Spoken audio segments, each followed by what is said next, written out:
Olá, tudo bem com vocês? Vamos começar a nossa aula desta semana, que é da apostila 3, atividade 2, classificação dos protozoários, e está na página 12. Gostaria que vocês fizessem a leitura da apostila antes de começar a nossa aula. Nós vamos falar hoje, que a classificação dos protozoários, é feita de acordo com o tipo de locomoção. Então, nós temos 4 grupos: os risópodes, os ciliados, flagelados e os esporozoários. O primeiro grupo, risópodes, a gente vê que ele não tem uma forma definida e ele se locomove por meio de pseudópodes. Esses pseudópodes são prolongamentos da sua célula. Pseudo, falso. Podes, pés. Então, ele emite falsos pés. Ele pode se locomover ou englobar uma partícula. Aqui embaixo, nós temos o desenho de uma ameba. O próximo são os ciliados, o próximo grupo. E a gente vê que eles têm um movimento através dos cílios, que está em volta aqui da célula. Então, aqui embaixo, o desenho do paramécio, Nós, no começo do ano, nós fomos ao laboratório para ver células e foi mostrado para vocês uma lâmina que continha o paramécio. Ele é um ser vivo, de vida livre, ele não parasita. Próximo grupo é o flagelado. Nós temos, como representante aí o Trypanosoma cruzi, causador da doença de Chagas. Nós vamos falar sobre isso na nossa próxima aula. Então, a gente vê que o movimento dele é através do seu flagelo. Aqui embaixo, o desenho dele também. O próximo grupo, os esporozoários, eles não têm uma estrutura de locomoção. O protozoário, representante desse grupo aqui, é o plasmódio, que é o causador da malária. A gente vai ver também na nossa próxima aula. Aqui está o desenho de um plasmódio. Agora, nós vamos assistir um vídeo para maior informação. Olá! Eu sou a professora Rafaela Lima e esse é o seu canal Mais Ciências, seu canal de videoaulas no YouTube. E a nossa aula de hoje tem como tema Reino Protista. Quando a gente fala de reino protista, estamos falando de um reino que nós definimos como uma classificação, esse reino como uma classificação não natural. Por quê? Porque o reino protista, diferente dos outros reinos, que vão incluir seres com genética, origem e características muito semelhantes, ele inclui 2 grupos bem distintos. Tem semelhanças entre eles, até tem algumas semelhanças, mas as distinções são grandes, que são os protozoários e as algas. Os protozoários são seres que geralmente geram dúvidas para muita gente. Eu digo que eles são os menos famosos, os renegados. Por quê? Se você fala para alguém, fulano tá com doença de Chagas, tá com malária, as pessoas pensam, é uma virose? É uma bactéria? Não, é um protozoário, é uma protozoose. Mas o que é um protozoário? Não sei. Nunca vi um protozoário? Nunca viu mesmo. Por quê? Protozoários, eles são unicelulares. Então, você só vai ver, claro, com auxílio de microscópio. E onde eles vivem? Vivem em ambientes úmidos. Então, em terra úmida, mar, rio, e muitos deles são parasitas. Ou seja, eles vão se aproveitar aí do sangue de seres vivos, de animais, de humanos, para estar vivendo aí. Então, eles vivem nesses ambientes. Eles são seres heterotróficos, ou seja, eles têm que obter alimento do ambiente de alguma outra forma, são heterotróficos, e a reprodução deles, na maior parte do tempo, é uma reprodução assexuada. A partir de um ser, ele vai se dividir, gerando novos seres. Agora, como é que eles são divididos e organizados? Eles são classificados de acordo com a sua estrutura de locomoção. Alguns deles têm flagelos. Então, a gente divide, a gente classifica ele no grupo dos flagelados. Olha essa imagem aí. Exemplo de flagelados, como você está vendo, é o Trypanosoma cruzi, que é o causador da doença de Chagas.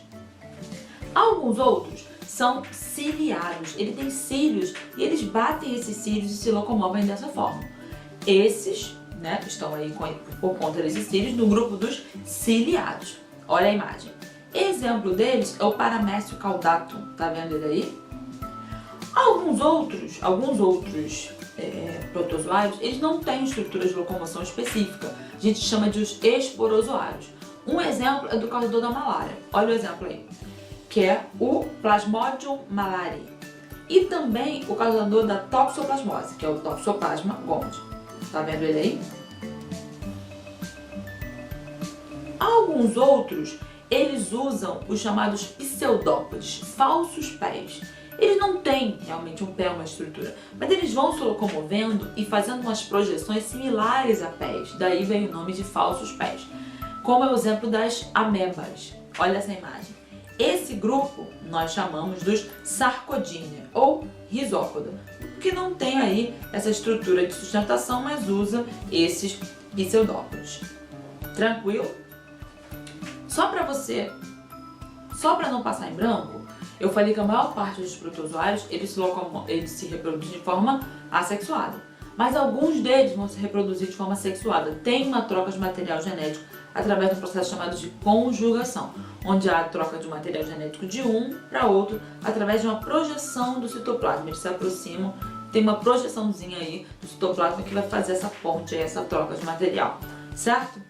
Os protozoários eles são muito tratados na área da saúde, justamente devido às graves doenças que eles podem causar. Cenas para o próximo capítulo, para uma próxima aula. Mas vale lembrar aí que das doenças das protozoários, causadas por protozoários como malária, doença de Chagas, leishmaniose, giardíase, então vale a pena você pesquisar um pouquinho sobre elas. Agora, além dos protozoários no reino protista, nós temos as algas. As algas já são bem mais populares. Algas podem ser unicelulares, e existem também as algas pluricelulares. E as algas, elas têm importância muito grande pra gente. Por quê? Porque elas são seres que produzem oxigênio para nós. Elas são seres que fazem a fotossíntese. O processo de fotossíntese é essencial para a vida na Terra, justamente por estar captando o gás carbônico e liberando o oxigênio. E esse oxigênio é essencial, vital para a nossa vida. As algas vão estar aí hiperabundantes nos mares, nos rios, oceanos, considerando que a Terra tem mais água do que terra, então tem muita alga e elas sim são responsáveis pela liberação de oxigênio pra gente, para manter o oxigênio no mundo. As algas a gente vai dividir então entre as algas unicelulares, produzem apenas uma célula, e as algas pluricelulares. As algas unicelulares, quem são? Então você já viu, tá, ok, elas produzem seu próprio alimento, elas vivem em ambientes aquáticos, elas vão, então você já conhece a nutrição, você sabe onde elas vivem, você já sabe a questão celular delas, formada por uma célula, e esse grupo ele vai se dividir em 3 grupos. Nós temos aí os dinoflagelados. Algas chamadas de dinoflagelados, elas têm esse nome porque ela tem 2 flagelos que elas usam para se locomover. E elas têm uma importância ecológica grande. Dá uma olhada nessa imagem. Esse aí é um dinoflagelado. Eles têm uma fama forte referente a um evento chamado Maré Vermelha. Por quê? É um evento que pode causar um impacto ambiental e econômico e até na saúde das pessoas. São algas dinoflageladas que produzem substâncias tóxicas por alterações ambientais. Essas substâncias elas são lançadas na água, levam à morte de peixes e pessoas, ao se alimentar desses peixes, podem sofrer também fortes intoxicações. Então são causadas por dinoflagelados. Tem dinoflagelados super interessantes, que eles são bioiluminescentes, eles produzem luz. Olha essa imagem, que fantástica. Esse dinoflagelado, ele tem a capacidade de transformar a energia do alimento dele em luz, que é algo bem interessante. Além dos dinoflagelados, temos também as diatomáceas. Diatomáceas são algas que elas têm uma capa, um revestimento bem firme de sílica, similar a vidro. Formas lindas, variadas, olha esse esquema. Algumas delas podem ser pluricelulares, vivem em água doce, água salgada, terra firme, sempre em ambientes úmidos.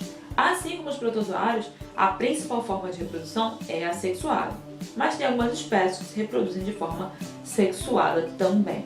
Elas podem ter importâncias econômicas, função econômica.